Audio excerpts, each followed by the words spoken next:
These smartwatches for kids might seem like a good idea, but what about the kids' right to privacy? And how secure are they really? We're about to find out.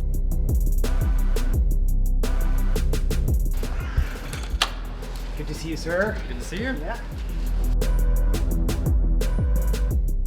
So Harrison, you've been looking at the security of these smartwatches. How easy was it to circumvent them? It was a lot easier than we expected.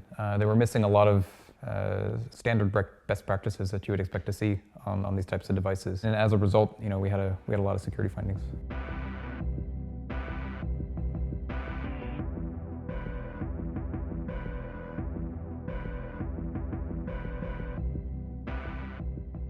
In what ways can a person or an attacker get access to these watches without actually having them in their hand?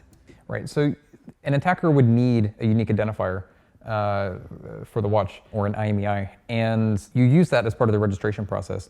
I type in the verification code that I have, I forward the request along back to the server, and now I've associated Finn's watch with a new account that it didn't originally have access. And this IMEI number is something that you could also find online. This is not, you don't need to have access to the watch to get this number. No, absolutely. So you don't need, you do not need physical access to the watch to get this number. This is just one of the methods that we've identified. In the research of these smartwatches, what were the most surprising findings? We identified that there's the possibility to use these devices as a spy device without the kid ever having to activate any functions on the watch or even being aware that something's happening. So I'm just going to send the text message here. It'll automatically call me back. I can press answer on my phone here, and am I talking back to you now? One of the key functions of these watches is parents can track their kids. On my way here, I wore all of these watches on my arm. What can an attacker do with this information? Yeah, so an attacker would have access to all of the location history that would be stored in that parent's app. We also identified some other problems with location history, where an attacker can manipulate where the location of the watch looks to be in the app. Here I can see all the location history. Yeah, this was my walk here, actually. Yeah, absolutely. Yeah.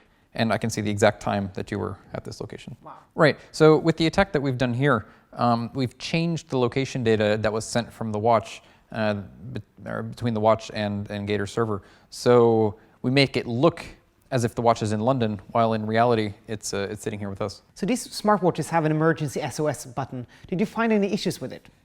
We did identify some problems with the emergency functionality.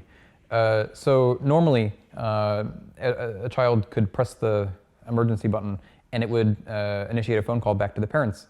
But an attacker with control over the app could change the phone numbers that are supposed to be called, or they could just delete them entirely. Okay, now the S has showed up, so it should have activated the SOS function. Okay, so now it's calling back to my phone. Yeah. So you've taken over. You're now a person who should not have access to this phone. Right. You have put in a different phone number than the parent's phone. These smartwatches collect a lot of sensitive information about children. Is it stored safely?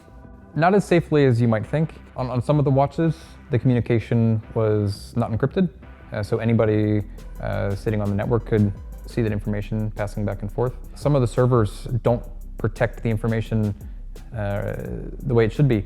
With one of the watches, it was actually possible to return data for other users and see location information about other people.